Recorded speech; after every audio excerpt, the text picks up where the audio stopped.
சமுதாயத்தின் வெறுப்பையும் சம்பாரிச்சாங்க. ஜிப்ரீல் அலைஹிஸ்ஸலாம் கேட்கிறாருங்க. அப்போ சொல்கிறாங்க, எனக்கு அல்லாஹ் போதுமானவன்.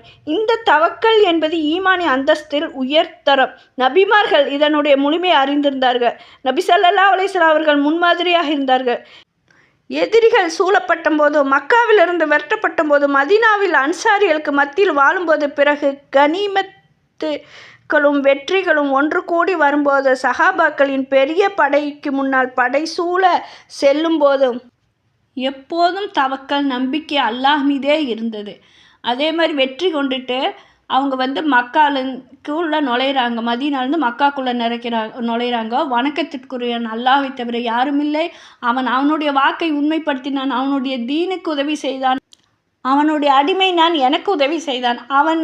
அவனுடைய இராணுவத்தை கண்ணியப்படுத்தினான். எதிரிகளை அவன்தான் தோற்கடித்தான் என்று தன்னை தாழ்த்தியவர்களாக, அவருடைய தலை ஒட்டகத்தின் சிமிழ் தாழ்ந்தவராக, பெருமை இல்லை, ஆணவம் இல்லை.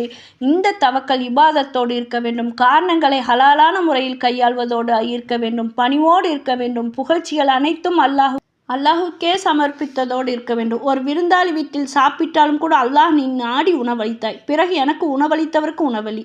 நம் பணத்தை கொண்டு கடையில் சாப்பிட்டாலும் உணவளித்த அல்லாஹ்வே உனக்கே எல்லா புகழும். நீ நாடியவில்லை என்றால் நான் சாப்பிட்டு இருக்க முடியாது. ஆடை உடுத்தும் போது, யா அல்லாஹ், என்னுடைய எந்த திறமையும் ஆற்றலும் இல்லாமல் நீ எனக்கு கொடுத்த இந்த ஆடைக்கு உனக்கே எல்லா புகழும்.